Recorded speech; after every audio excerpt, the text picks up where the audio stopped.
श्री लक्ष्मी अष्टोत्तरशतनामस्तोत्रम्। ध्यानम्। वन्दे पद्मकरां प्रसन्नवदनां सौभाग्यदां भाग्यदां हस्ताभ्यामभयप्रदां मणिगणैर्नानाविधैर्भूषितां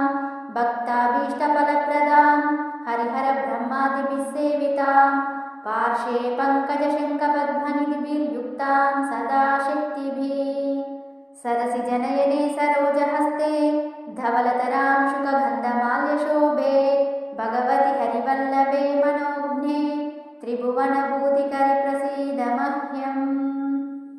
ॐ प्रकृतिं विकृतिं विद्यां सर्वभूतहितप्रदां श्रद्धां विभूतिं सुरभिं नमामि परमात्मिकां वाचां पद्मलयां पद्मां शुचिं स्वाहां स्वदां सुधां धन्यां हिरण्मयीं लक्ष्मीं नित्यपुष्टां विभावरीम् अतिथिं चतिथिं दीप्तां वसुधां वसुधारिणीं नमामि कमलां कान्तां कामाक्षीं क्रोधसम्भवाम् अनुग्रहप्रदां बुद्धिमनगां हरिवल्लभाम् अशोकाममृतां दीप्तां लोकशोकविनाशिनीं नमामि धर्मनिलयां करुणां लोकमातरं पद्मप्रियां पद्महस्तां पद्माक्षीं पद्मसुन्दरीं पद्मोद्भवां पद्ममुखीं पद्मनाभप्रियां रमां पद्ममालाधरां देवीं पद्मिनीं पद्मगन्धिनीं पुण्यगन्धां सुप्रसन्नां प्रसादाभिमुखीं प्रभां नमामि चन्द्रवदनां चन्द्रां चन्द्रसहोदरीं चतुर्भुजां चन्द्ररूपामिन्दुरामिन्दुशीतलाम् आह्लादजननीं पुष्टिं शिवां शिवकरीं सतीं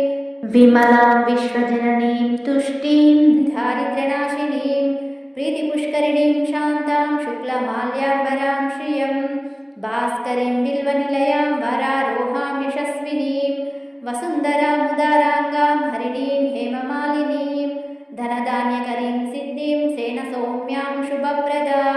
नृपवेश्मगतानन्दां वरलक्ष्मी वसुप्रदां शुभां हिरण्यप्राकारां समुद्रतनयां जयां नमामि मङ्गलां देवीं विष्णुवक्षस्थलस्थितां विष्णुपत्नीं प्रसन्नाक्षीं नारायणसमाश्रितां दारिद्र्यध्वंसिनीं देवीं सर्वोपद्रववारिणीं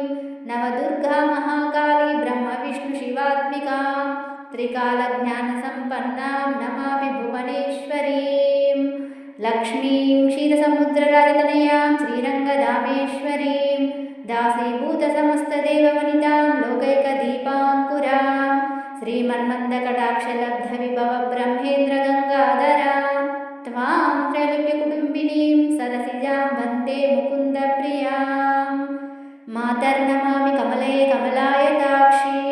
श्रीविष्णुकमलवासिनि विश्वमातः क्षीरोदजे कमलकोमलगर्भगौरी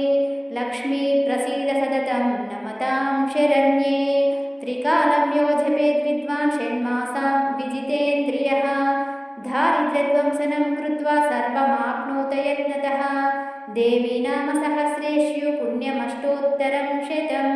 येन श्रियमवाप्नोति कोटिजन्मदरिद्रतः भृगुवारे शतं धीमान् पठेद्वत्सरमात्रकम् अष्टैश्वर्यमवाप्नोति कुबेरैव भूतले दारिद्र्यमोचनं नाम स्तोत्रमम्बापरं शतम् येन श्रियमवाप्नोति कोटिजन्मदरिद्रतः भुक्त्वा विपुलान् भोगान् अन्ते सायुज्यमाप्नुयात् प्रातःकाले पठेत् नित्यं सर्वदुःखोपशान्तये पठस्तु चिन्तये देवी सर्वाभरणभूषिताम् इति श्रीलक्ष्मी अष्टोत्तरशतनामस्तोत्रम्। श्रीमात्रे नमः।